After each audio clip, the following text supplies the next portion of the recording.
Welcome to S4 నేను మీ రమ్య. ఒకప్పుడు తెలుగు చిత్రసీమలో చిన్నారుల కోసం ప్రత్యేకంగా సినిమాలు తెరకెక్కించేవారు. వినోదంతో పాటు విలువలను అందించే ఆ చిత్రాలు ప్రేక్షకులను మాత్రమే కాదు జాతీయ స్థాయిలోనూ ప్రశంసలు అందుకున్నాయి.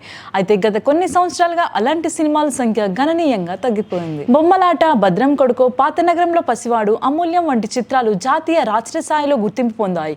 ముఖ్యంగా బొమ్మలాట ఉత్తమ తెలుగు చిత్రంగా జాతీయ అవార్డు అందుకోవడంతో పాటు బాలనటుడి విభాగంలోనూ ప్రశంసలు దక్కించుకుంది. అయితే ప్రస్తుతం టాలీవుడ్లో భారీ బడ్జెట్ పాన్ ఇండియా యాక్షన్ సినిమాల హవా కొనసాగుతుంది. దీంతో పిల్లల కోసం ప్రత్యేకంగా రూపొందే కథలకు అవకాశాలు తగ్గిపోయాయి. కుటుంబ ప్రేక్షకుల్ని దృష్టిలో పెట్టుకుని సినిమాలు వస్తున్నా పూర్తిగా చిన్నారుల ప్రపంచాన్ని ప్రతిబింబించే చిత్రాలు మాత్రం అరుదుగా కనిపిస్తున్నాయి. సినీ విశ్లేషకుల అభిప్రాయం ప్రకారం మంచి కథలు, సృజనాత్మక సమాజానికి ఉపయోగపడే అంశాలతో చిన్నారులు చిత్రాలను రూపొందిస్తే అవి మళ్ళీ జాతీయ అవార్డుల వేదికపై టాలీవుడ్కు గుర్తింపు సాధించవచ్చు. ఓటీటీ విస్తరణలో ఇటువంటి కంటెంట్కి కొత్త మార్కెట్ కూడా ఏర్పడిందని వారు భావిస్తున్నారు. భవిష్యత్తులో తెలుగు చిత్రసీమ మళ్లీ చిన్నారుల కథలపై దృష్టి పెడితే వినోదంతో పాటు విలువలను అందించే సినిమాలు స్వర్ణయుగం మరోసారి తిరిగి వచ్చే అవకాశం ఉందనే అభిప్రాయం వ్యక్తమవుతుంది.